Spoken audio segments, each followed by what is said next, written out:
Hello, respective viewers. I'm George from Ireland.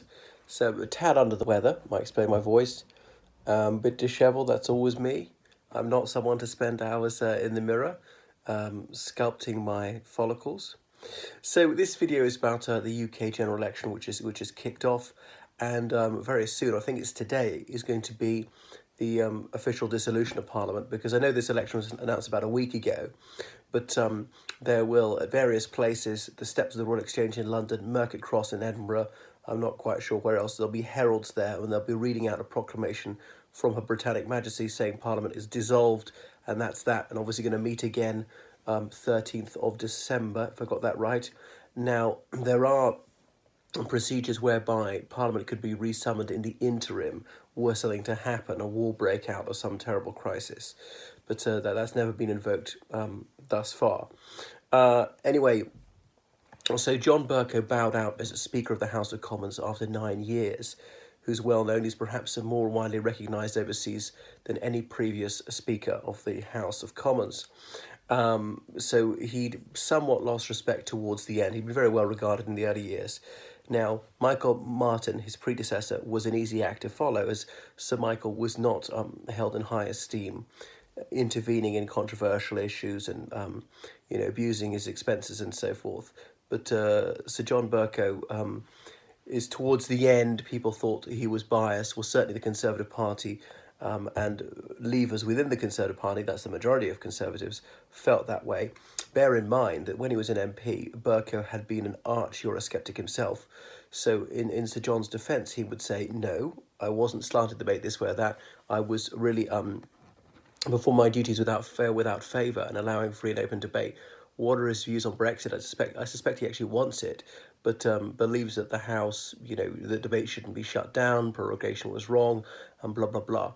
So there we are. Or saying that he wouldn't allow Trump to speak in Westminster Hall. Westminster Hall is one of the buildings in the Houses of Parliament. And the Speaker is one of the key holders of that. So, Trump invited on a state visit, all right, but the Queen or indeed the Prime Minister, they don't have access to Westminster Hall. The Speaker and a couple of other people do determine who gets to speak there, who doesn't. Is this the election that decides who becomes MPs? Well, yes, indeed. So the United Kingdom is divided into 650 constituencies with a roughly equal population, about 70,000 voters per constituency. I say voters because, of course, the population is higher.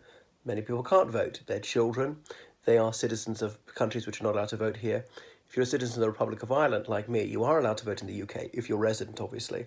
If you're a Commonwealth citizen resident here, you are. If you're a European Union citizen, you're allowed to vote in some elections, not others. I don't quite understand it, and so on. I mean, if you're detained under the Mental Health Act, you're disbarred from voting. The monarch is not permitted to vote.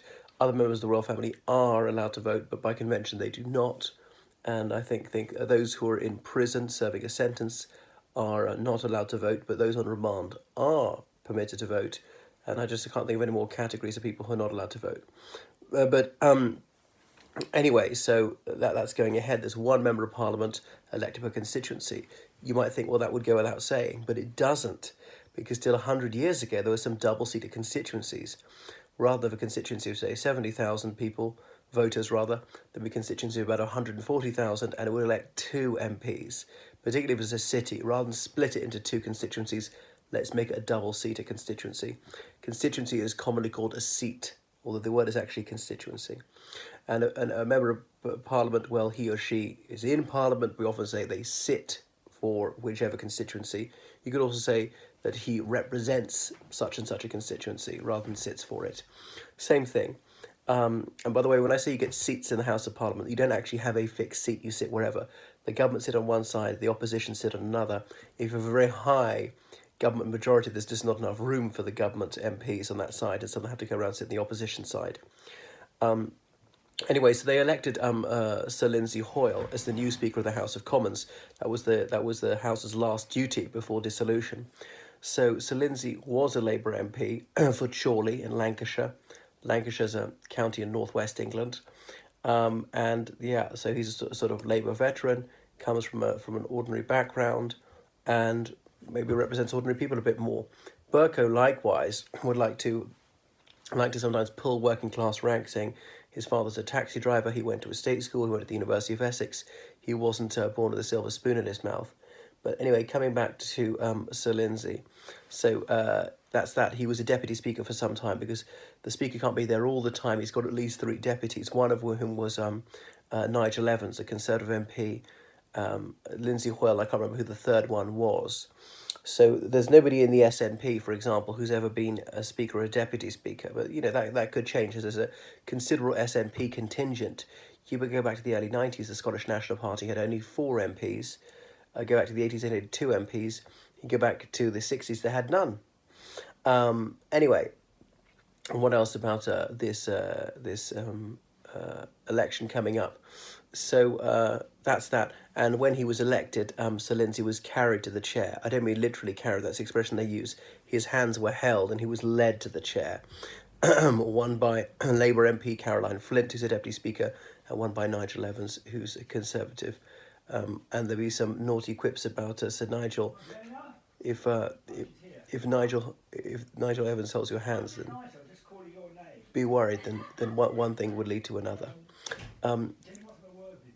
Anything else about this and that? Okay, so the Liberal Democrats come up in the world. They only got 7.4% of the vote last time, 12 seats. Then they got 21 seats because so many Labour MPs and Conservatives have defected to them. Anything else about Conservatives and Liberal Democrats? Yeah. So there's everything to play for. It's very difficult to see how it's going to work out because obviously it's a first past the post system, not a proportional system. You can gain votes and lose seats and vice versa. And the party with the most votes doesn't necessarily get the most seats. It's happened 4 times in the 20th century.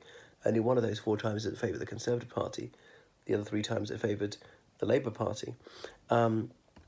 Anything else I was going to point out about that? Yeah, so for example, the Conservatives got 2% of the vote more than 2 percentage points more than Labour last time. What's 1% of the House of Commons would be 6.5 seats. So you think, well, 2%, therefore you'd get 13 seats more. But they didn't. The Conservatives got about 60 seats more. So Labour would have to make a small gain in share of the vote to make a huge gain in number of seats. But there we go. But as I say, it seems very difficult for Labour to win outright, even though they did get more votes than Conservatives. At the moment, they look like they can get fewer. One reason for Labour to want this, as I say, get shot of Corbyn, get themselves a decent leader. And the other one is, well, also Brexit's finally done, and 19 Labour MPs voted for Brexit. Then finally they could stop talking about Brexit, talk about something else. The National Health Service, income inequality, affordable housing, the environment, schooling, all issues where Labour feel this is their natural habitat. They have the advantage, speaking about this, ordinary people identify with them a bit more on those issues. Okay, so that's everything. Please support me on Patreon, PayPal. Thank you so much for your donations. Book online lessons with me. Hire me as a tour guide in London. Signing out now. Goodbye.